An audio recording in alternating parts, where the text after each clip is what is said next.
انسان اس قدر چلائے گا کہ اگر اس کے چلانے کی آواز پورے دنیا والے سن لیں، اس کے چلانے کی آواز سے مر جائیں، اور اللہ تبارک و تعالیٰ جہنمیوں کو بھوک میں اضافہ کر دے گا۔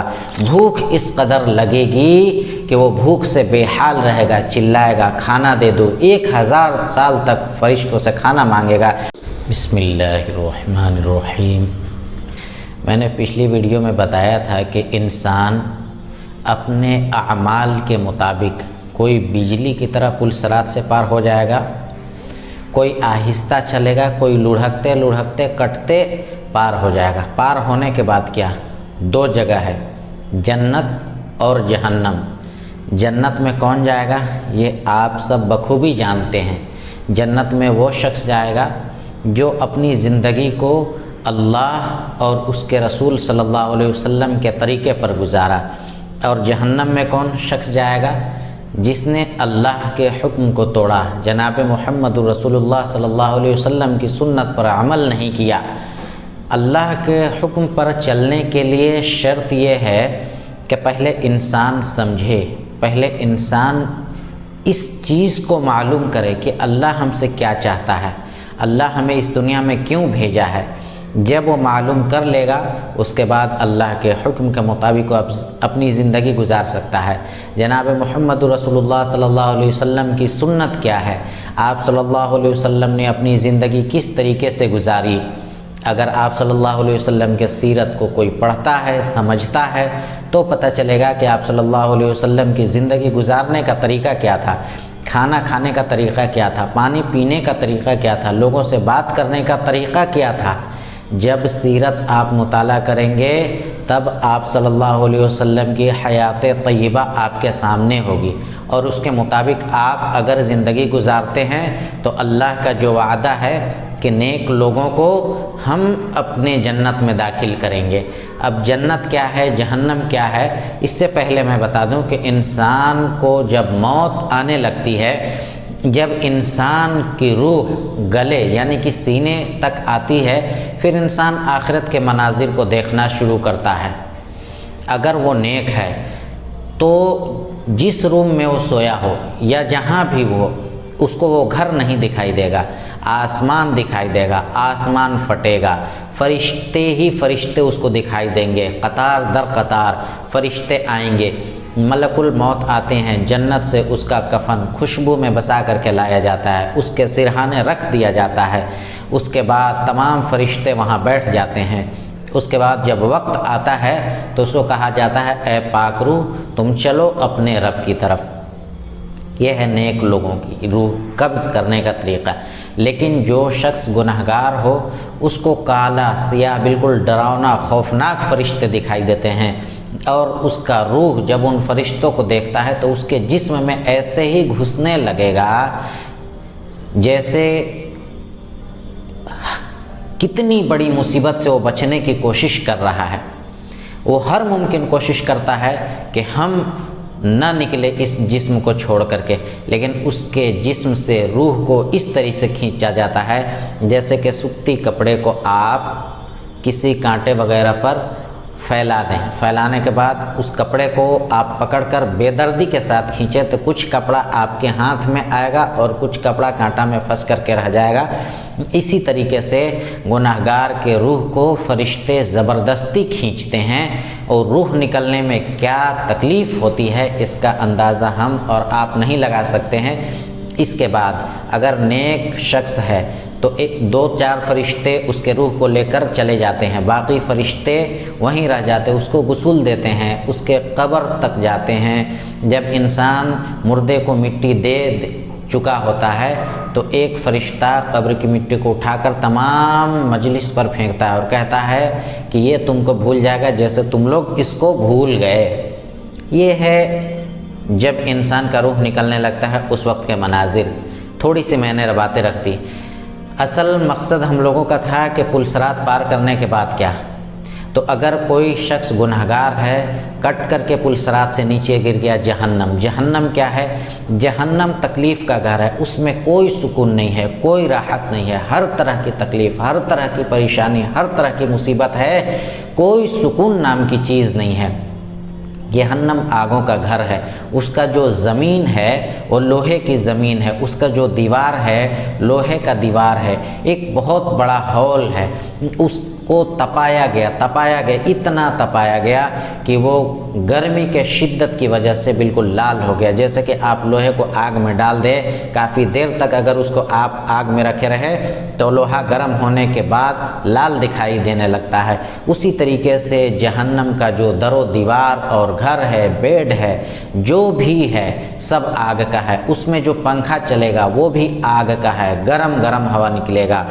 آدھا ہال میں ایسا سمجھ لیجئے کہ خالی زمین ہے، بڑے بڑے کیلے ہیں، انسان جب گھبرا کر جہنم میں دوڑے گا تو اس کے پیر میں بڑا بڑا کل چبھ جائے گا، جب دیوار کا سہارا لے گا دیوار میں بھی کل لگا ہوا ہے، کل اس کے جسم میں گڑ جائے گا، ہر طرح سے وہ پریشانی میں مبتلا رہے گا، چلائے گا۔ اس کے ساتھ ساتھ جہنم میں اللہ تبارک و تعالی انسانوں کو بہت لمبا اور چوڑا کر دے گا۔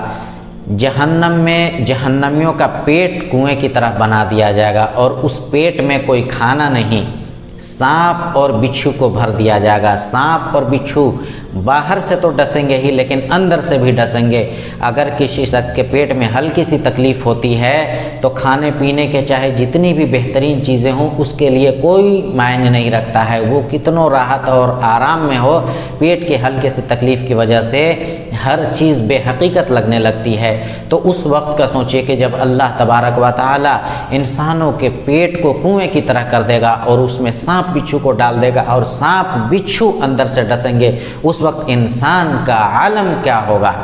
انسان اس قدر چلائے گا کہ اگر اس کے چلانے کی آواز پورے دنیا والے سن لیں، اس کے چلانے کی آواز سے مر جائیں۔ اور اللہ تبارک و تعالیٰ جہنمیوں کو بھوک میں اضافہ کر دے گا، بھوک اس قدر لگے گی کہ وہ بھوک سے بے حال رہے گا، چلائے گا کھانا دے دو، 1000 سال تک فرشتوں سے کھانا مانگے گا۔ 1000 سال کے بعد اللہ کے حکم سے فرشتے جو اس کو کھانا دیں گے وہ کیا ہے؟ زقوم، تھوہڑ کا درخت، وہ ایک ایسا درخت ہے جس میں بڑا بڑا موٹا موٹا کانٹا ہے۔ اب آپ لوگ سوچیں گے کہ یہ کانٹا کوئی کھائی جانے والی چیز تو نہیں ہے؟ جی واقعی بالکل کانٹا کھائی جانے والی چیز نہیں ہے، لیکن ہم اور آپ ایسے سمجھ سکتے ہیں کہ آپ لوگوں نے بارہا کسی غریب کو یا کسی بچے کو آپ نے دیکھا ہوگا جو بالکل مانگنے والے ہوتے ہیں، غریب ہوتے ہیں، کہ کوڑے سے نکال کر کے کھانا کھا لیتے ہیں۔ حالانکہ ہم لوگ خود کے بارے میں تصور نہیں کر سکتے ہیں کہ کوڑا سے کھانا نکال کر کے کھائیں۔ وہ کوڑا سے کھانا نکال کر کے کیوں کھاتے ہیں؟ بھوک کی وجہ سے۔ انہیں اس بات کی پرواہ نہیں ہوتی ہے کہ کون دیکھ رہا ہے، کون کیا کہے گا، بھوک مٹانا ہے۔ اسی طریقے سے جہنمیوں کا جب پیٹ میں بھوک کی شدت بڑھے گی اور ان کے مانگنے کی وجہ سے فرشتے کانٹا لا کر کے دیں گے، بھوک کو مٹانے کے لیے اس کانٹا کو کھائیں گے۔ کانٹا کھانے والی چیز تو ہے نہیں، ہم لوگ لذیذ کھانا کھاتے ہیں، جو مہنگے سامان ہو اس کو طرح طرح سے بنایا جاتا ہے تاکہ ہم کھانے میں لذت محسوس کر سکیں۔ پھر بھی دسترخوان پر ہم پانی رکھتے ہیں، دودھ وغیرہ رکھتے ہیں، تمام طرح کے مشروبات رکھتے ہیں کہ اگر کھانا گلے میں پھنس جائے تو ہم اس پانی کے ذریعے، مشروبات کے ذریعے اس کو نیچے اتار سکیں۔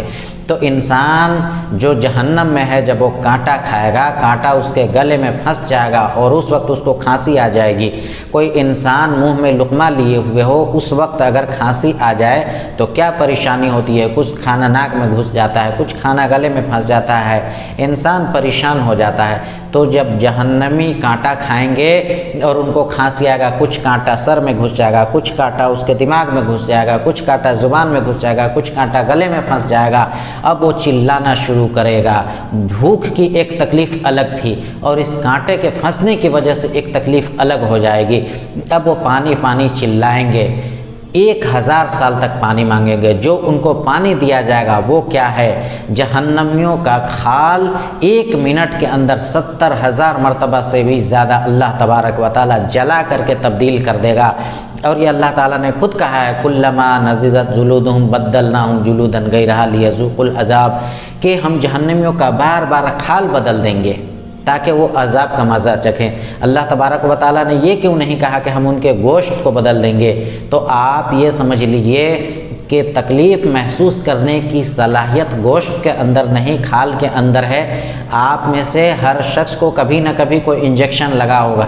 جب ڈاکٹر انجیکشن کو ڈالتا ہے، جب کھال کے اندر ہلکا سا ابتدائی مرحلہ ہوتا ہے اس وقت تکلیف ہوتی ہے، اس کے بعد ڈاکٹر پورا انجیکشن اندر ڈال دیتا ہے تو گوشت کے اندر کوئی تکلیف نہیں ہوتی ہے۔ پتہ چلا کہ تکلیف محسوس کرنے کی جو صلاحیت ہے وہ کھال کے اندر ہے۔ اس لیے اللہ تبارک و تعالیٰ نے کہا کہ ہم جہنمیوں کا بار بار کھال بدل دیں گے۔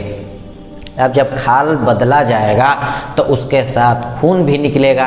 اب اس خون کو اور اس گوشت کو ایک جگہ جمع کر کے کھولایا جائے گا، اور اس میں اتنا زیادہ بدبو ہے، اس بدبو کا عالم یہ ہے کہ اگر ایک قطرہ ٹپکا دیا جائے اس دنیا میں تو جتنے بھی درند پرند چرند کیڑے مکوڑے جتنے بھی جاندار ہیں اس کے بدبو سے مر جائیں گے۔ اور اس کے گرمی کا یہ عالم ہے کہ اگر ایک قطرہ سمندر میں ڈال دیا جائے تو پورا سمندر کھول اٹھے۔ اللہ تبارک و تعالیٰ نے اس کو کیا کہا ہے؟ حمیما وغساقا۔ جب وہ پانی مانگتے مانگتے تھک جائیں گے، 1000 سال ہو جائے گا، فرشتے کہیں گے پانی چاہیے، ٹھیک ہے، فرشتے جائیں گے اس کو لائیں گے اور اس کو پیالہ میں دیں گے۔ اس قدر وہ گرم ہوگا اور اس قدر اس میں بدبو ہوگی، اس کے باوجود وہ پئیں گے کیونکہ گلے میں کانٹا پھنسا ہوا، اس کو اتارنا ہے۔ جب وہ پینے کے قریب کریں گے تو وہ اتنا گرم ہوگا، اس کے بھاپ کی شدت کی وجہ سے چہرے کا جو گوشت ہے اس میں گر جائے گا۔ اس کے باوجود جہنمی اس کو پئیں گے۔ جب وہ پئیں گے تو ان کے پیٹ کے اتڑیوں کو وہ گرم پانی کاٹ کر نیچے گرا دے گا۔ اور ایک پہاڑ ہے، اللہ تبارک و تعالیٰ فرشتے کو حکم دے گا کہ اس کو پہاڑ پر چڑھاؤ۔ جب انسان اس پہاڑ پر اپنا قدم رکھے گا، قدم رکھتے ہی اس کے گرمی کی وجہ سے پورے جسم کا کھال وہیں اتر جائے گا جل کر۔ 70 سال کا مسافت ہے پہاڑ پر چڑھنے کی، وہ چڑھ نہیں پائے گا۔ فرشتے اس کے گلے میں توق ڈالیں گے، اس کو کھینچ کر کے پہاڑ پر چڑھائیں گے۔ جب وہ پہاڑ پر چڑھ جائے گا وہاں سے اس کو دھکا دے دیا جائے گا اور وہ جس گڈھے میں گرے گا اس گڈھے میں پہنچنے کی مدت جو ہے 70 سال ہے۔ جہنم میں ہر طرح کی پریشانی ہے، ہر طرح کی مصیبت ہے، کوئی سکون نہیں ہے۔ جہنمی چلاتے رہیں گے، لیکن جو شخص ایمان والا ہو، اپنے کسی گناہ کی وجہ سے جہنم میں پھنس گیا، سزا کاٹنے کے بعد اس کو جہنم سے نکالا جائے گا۔ ایک ایسا وقت آئے گا جس کے دل میں ذرہ برابر بھی ایمان نہ ہو، جہنم کے دروازے میں ایک بڑا سا تالا بند کر دیا جائے گا اور اعلان کر دیا جائے گا کہ آج کے بعد نہ تو اس جہنم میں کوئی باہر سے جائے گا نہ اندر سے کوئی باہر نکلے گا، اور وہ ابدی ہوگا۔ اس کے بعد کوئی نہ باہر آ پائے گا نہ باہر سے اندر جا پائے گا۔ انسان جب مرنے لگتا ہے، مرتے وقت شیاطین جو ہوتے ہیں ہر ممکن کوشش کرتے ہیں کہ اس کا ایمان ہم چھین لیں۔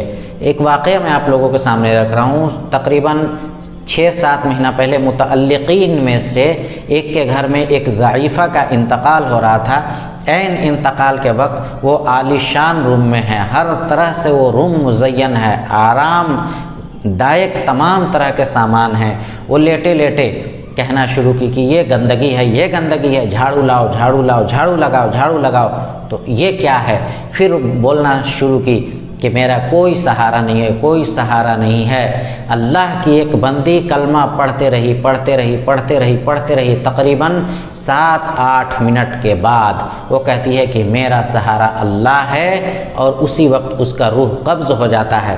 تو جو شیاطین انسان کو دنیا میں بہکاتے ہیں، آخرت میں بھی وہ انسان کو خسارہ میں ڈالنے کی ہر ممکن کوشش کرتے ہیں، اور عین انتقال کے وقت وہ ایمان چھیننے کی کوشش کرتے ہیں۔ اور بہت سارے ایسے لوگ ہوتے ہیں جب ان کے انتقال کا وقت آتا ہے، جب ان کو کلمہ پڑھایا جاتا ہے تو زبان سے کلمہ نکلتا ہی نہیں ہے۔ 5، 8، 25، 40 بہت سارے واقعات اس طریقے سے آئے، وجہ پوری زندگی ان کی اسی طریقے سے گزری، 5، 8، 40، 50، یعنی کہ اللہ کے حکم سے دور رہے، اللہ کی عبادت سے دور رہے۔ جناب محمد الرسول اللہ صلی اللہ علیہ وسلم کی سنت کیا ہے انہوں نے سیکھا ہی نہیں، اس پر عمل ہی نہیں کیا، تو جو زندگی میں وہ کرتے رہے آخر وقت میں بھی ان کو وہی زبان پر چڑھ رہا ہے۔ خیر، یہ تو جہنم کی کچھ جھلکیاں ہو گئی۔ جہنم میں جو عذاب ہے، جو تکلیف ہے، جو پریشانی ہے، اگر کوئی شخص چاہے کہ ہم اس کو لفظ میں بیان کر دیں ناممکن ہے۔ اس کے خلاف جو لوگ نیک اعمال کریں گے اللہ تبارک و تعالیٰ نے فرمایا ہے کہ ہم ان کو جنت میں لے جائیں گے۔ جنت آرام، سکون، تمام طرح کی اس میں سامان اللہ تبارک و تعالیٰ نے جنتیوں کے لیے تیار کر رکھا ہے۔ باغیچے ہیں، نہریں جاری ہے، اور ایک انسان کو 70 گنا 100 گنا یہ دنیا جو ہے اس کے بڑا جنت دیا جائے گا۔ اب انسان سوچتا ہے کہ اتنا بڑا جنت لے کر ہم کیا کریں، تو اس کو ایسے سمجھ لیجئے، یہ بچہ دنیا میں آنے سے پہلے جس وقت ماں کے پیٹ میں ہوتا ہے، اگر اس کو کوئی سمجھائے کہ تم ابھی جس دنیا میں ہو بہت چھوٹا ہے، بہت گندا ہے، اس کے بعد جس دنیا میں تم جاؤ گے وہ دنیا بہت بڑی ہے، تو بچہ سمجھے گا؟ نہیں سمجھے گا، وہ بولے گا نہیں نہیں میرے لیے یہ دنیا کافی ہے، ہم اتنا بڑا دنیا لے کر کے کیا کریں گے۔ لیکن جب بچہ اس دنیا میں آتا ہے تو یہ دنیا ماں کے پیٹ کے مقابلے میں کروڑوں گنا بڑا ہے۔ اسی طریقے سے آپ سمجھ لیجئے کہ اللہ تبارک و تعالیٰ ایک انسان کو چاہے جتنا بڑا بھی جنت دے، پریشان ہونے کی ضرورت نہیں ہے۔ بہت سارے لوگ کہتے ہیں کہ اتنا بڑا اللہ تبارک و تعالیٰ جنت دے گا، اکیلے ہم جنت میں کیا کریں گے؟ تو ایسا نہیں ہے، جنت میں تمام لوگ ہوں گے، آپ کے رشتہ دار، متعلقین، دوست و احباب۔ اللہ تبارک و تعالیٰ نے جس کو اپنے فضل و کرم سے جنت میں داخل کیا ہوگا، سب آپ سے ملاقات کریں گے، آپ ان سے ملاقات کریں گے۔ جمعہ کیا ہے؟ جمعہ کا دن اللہ تبارک و تعالیٰ کا جنتیوں کا دیدار ہوگا۔ لوگ جس طریقے سے اکٹھا ہو کر جمعہ کی نماز پڑھتے ہیں، جمعہ کے دن اللہ تبارک و تعالیٰ کو دیکھنے کے لیے جائیں گے، اور اللہ تبارک و تعالیٰ کے دیدار سے زیادہ راحت، سکون دینے والی جنت میں کوئی چیز نہیں ہے، کوئی گندگی نہیں ہے۔ تو کوئی یہ نہ سوچے کہ اگر ہم اتنا کھانا کھائیں گے تو ہم ٹوائلٹ کرنے کے لیے کہاں جائیں گے۔ جنتیوں کا ایک ڈکار آئے گا اور اسی میں سارا کھانا ہضم ہو جائے گا۔ جنت میں پینے کے لیے شہد ہے، دودھ ہے، تمام طرح کے مشروبات ہے، سننے کے لیے میوزک ہے، ایک سے ایک گانے ہیں، لیکن وہ کون سنیں گے؟ جو کان اس دنیا میں حرام سونگ سننے سے محفوظ رہا، حرام گانا سننے سے محفوظ رہا، اللہ تبارک و تعالیٰ ان کو جنت میں سریلی آواز سنائیں گے۔ جنت میں اللہ تبارک و تعالیٰ نے جنتیوں کے لیے ہزاروں خادم تیار کر رکھے ہیں، اور ان خادموں کو اللہ تبارک و تعالیٰ نے موتیوں سے تعبیر کیا ہے، یعنی کہ ایسا محسوس ہوگا کہ یہ تمام موتی ہیں۔ ضرورت ہے اس بات کی کہ ہم قرآن کو پڑھیں، قرآن کو سمجھیں، اور اپنی اولاد کو نماز پڑھنے کی تاکید کریں۔ 10 سال عمر ہو جائے تو شریعت نے کہا ہے کہ اس کو پٹائی کرو اگر نماز نہیں پڑھتا ہے، تو اللہ تعالیٰ نے کیا کہا؟ قوا انفسکم واہلیکم نارا، اپنے آپ کو اور اپنے اہل و عیال کو جہنم کی آگ سے بچاؤ۔ تو خود بھی بچنا ہے اور اپنے اہل و عیال کو بھی بچانا ہے۔ اللہ نہ کرے اگر کسی کے گھر میں آگ لگ جائے اور اس گھر میں بچے ہوں، بچے چھوٹے ہوں یا بڑے ہوں، تو کیا جو گارجین ہیں گھر سے نکل جائیں گے اور بچے کو جلنے کے لیے چھوڑ دیں گے؟ ایسا کبھی نہیں ہوگا، اپنے جل جائیں گے لیکن بچوں کو بچائیں گے۔ لیکن جہنم کے آگ کی کوئی پرواہ نہیں ہے۔ بچہ فجر کی نماز چھوڑ کر کے سو رہا ہے، اٹھائیں گے نہیں، تو کیا اس کے لیے آپ جنت تیار کر رہے ہیں؟ آپ گارجین ہیں، آپ کے ذمہ ہے کہ اپنی اولاد کی صحیح تربیت کریں۔ جناب محمد رسول اللہ صلی اللہ علیہ وسلم غضبناک ہوتے تھے ان لوگوں پر جو صبح کی نماز چھوڑ کر گھروں میں سویا کرتے تھے۔ صحابہ کرام سے ایک مرتبہ فرمایا، میرا دل ایسا کرتا ہے کہ تم لوگ لکڑیوں کو جمع کرو، ایندھن کو جمع کرو، اور میں ان لوگوں کے گھر میں آگ لگا دوں جو صبح میں سوئے رہتے ہیں۔ تو آپ صلی اللہ علیہ وسلم کی ناراضگی کا اندازہ آپ لگا سکتے ہیں۔ قرآن کو پڑھنا ہے، قرآن کو سمجھنا ہے، اس کے بعد آپ صلی اللہ علیہ وسلم کی سیرت کا مطالعہ کرنا ہے۔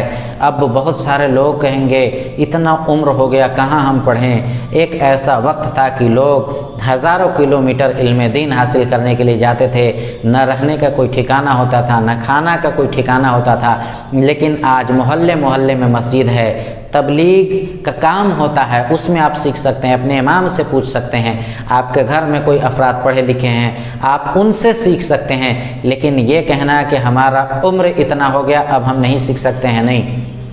علم دین انسان تب تک سیکھے جب تک کہ انسان قبر میں نہ چلا جائے۔ آج جس کے لیے ہم اور آپ صبح سے لے کر کے رات تک پریشان ہوتے ہیں، دنیا کی ہر مشقت کو جھیلتے ہیں، اپنے خون کو پسینہ بنا بنا کر کے نکالتے ہیں، کیا یہ ہمارے ساتھ قبر میں بیٹھیں گے؟ کیا یہ ہمارے ساتھ قبر میں جائیں گے؟ کیا یہ کہیں گے کہ نومبر کے بعد دسمبر کا مہینہ آ رہا ہے، ان کو ذرا ٹھنڈک لگ رہی ہوگی، چلو کمبل اڑا دیتے ہیں، ان کے قبر میں لائٹ نہیں ہوگا، چلو لائٹ کا انتظام کر دیتے ہیں؟ نہیں نہیں، اس قبر میں کیا ہوگا؟ اس قبر میں صرف اور صرف وہی ہوگا جو ہم اور آپ اس دنیا میں کریں گے۔ تو اپنے دوست، رشتہ دار، جتنے بھی متعلقین ہیں، ہر ایک کا حق ادا کرنا ہے، لیکن ایسا نہ ہو کہ ان کے حق ادا کرتے کرتے اللہ تبارک و تعالیٰ نے ہم سب کو دنیا میں جس مقصد کے لیے بھیجا ہے وہ مقصد ہمیں فوت ہو جائے۔ ہم لوگ اس دنیا میں کیوں آئے ہیں؟ اس لیے آئے ہیں کہ ہم اللہ کے حکم کے مطابق گزار کر کے اللہ کے فرما بردار بن جائیں۔ سب سے بڑا انعام و اکرام ہم لوگوں کے اوپر تو یہ ہے کہ اللہ تبارک و تعالیٰ نے ہم سب کو ایمان والا بنایا اور امت محمدیہ میں پیدا فرمایا، جس امت میں پیدا ہونے کے لیے نبیوں نے تمنا کی، اور بھی بہت سارے اللہ کے انعام و اکرام ہیں انسان کے اوپر۔ اگر انسان غور کرے تو اللہ تبارک و تعالیٰ کی لاکھوں کروڑوں رحمتیں ہر انسان کے ساتھ لگی ہوئے ہیں، سیکنڈ سیکنڈ۔ لیکن انسان کہتا کیا ہے کہ ہم اللہ تب کیا کریں؟ اللہ تبارک و تعالیٰ نے ہمیں پریشانی میں ڈال دیا۔ اللہ حاکم ہے، اللہ کا کبھی بھی کوئی فیصلہ غلط نہیں ہوتا ہے۔ ہمارے دماغ میں اتنی صلاحیت نہیں ہے کہ اللہ کی قدرت کو، اللہ کے فیصلے کو ہم سمجھ سکے۔ دنیا کا علم اور دین کا علم، آج کے دور میں دونوں علم کا ہونا ضروری ہے۔ اگر انسان کے پاس صرف دنیا کا علم رہے گا تو پھر زندگی کس طریقے سے گزارنا ہے اسے نہیں معلوم، اور اگر صرف دین کا علم ہے، اگر دنیا میں کوئی پریشانی آئی، اگر وہ صبر نہیں کر پایا، جب وہ غلط اعمال کی طرف رخ کرے گا تو ہو سکتا ہے کہ اس کا ایمان نکل جائے۔ انسان کے پاس قرآن بھی ہونا چاہیے، انسان کے ہاتھ میں قلم بھی ہونا چاہیے۔ قرآن کے ذریعے آپ اپنی زندگی کو گزار کر کے اللہ تبارک و تعالیٰ نے جو آپ کا آخر منزل رکھا ہے مومنوں کا، آپ اس منزل مقصود تک پہنچ سکے اور اپنے قلم سے دنیا کو فتح کرتے چلے جائیں۔ تو دین کا علم جتنا ضروری ہے، دنیا کا علم بھی اتنا ہی ضروری ہے، لیکن دنیا کا علم حاصل کرنے میں اتنا وقت ضائع نہ کر دیا جائے کہ دین کا علم کچھ حاصل ہی نہ کیا جائے۔ اسی طریقے سے دین کے علم کے ساتھ دنیا کا علم حاصل کرنا ہر حال میں لازم اور ضروری ہے۔ اگر اس دور میں آپ نہیں کرتے ہیں تو ہو سکتا ہے کہ زمانے کے حوادثات کو آپ جھیل نہ پائیں اور صبر کا دامن چھوٹ جائے، تو آپ غلط اعمال میں اترے اور اس غلط اعمال میں اس قدر آپ منہمک ہو جائیں کہ ایمان نکل جائے۔ تو دنیا میں اگر آپ کو رہنا ہے تو دنیا کا اسباب بھی اختیار کرنا ہوگا، لیکن اس اسباب کو اختیار کرنے میں ہم آخرت کو بھلا نہیں سکتے ہیں۔ مثال کے طور پر ہم اور آپ گھر بناتے ہیں، تو گھر میں ایک ٹوائلٹ بھی ہوتا ہے۔ اگر گھر میں ٹوائلٹ نہ ہو تو گھر ناقص اور ادھورا ہے۔ لیکن ایک انسان ہے جتنا کماتا ہے ٹوائلٹ میں ہی لگا دیتا ہے، اس کو سجاتا ہے، سونا چاندی لگا رہا ہے، ہر آرام کی چیز کو ٹوائلٹ میں لگا رہا ہے، مزین کر رہا ہے اس کو، اور گھر ویران پڑا ہوا، گھر میں کوئی سامان نہیں ہے، نہ پلنگ ہے، نہ چیئر ہے، کچھ بھی نہیں ہے۔ آپ اس انسان کو عقل مند کہیں گے یا بیوقوف کہیں گے؟ آپ کہیں گے وہ اعلیٰ درجے کا احمق ہے، اس کے حماقت کا کوئی پیمانہ نہیں ہے۔ یار اس کو ٹوائلٹ میں کتنا دیر رہنا ہے؟ 24 گھنٹہ میں مشکل سے اگر وہ 3-4 مرتبہ بھی جاتا ہے 10-10 منٹ کر کے 40 منٹ، اور باقی ٹائم تو اس کو گھر میں رہنا ہے۔ تو اپنی آمدنی کا جو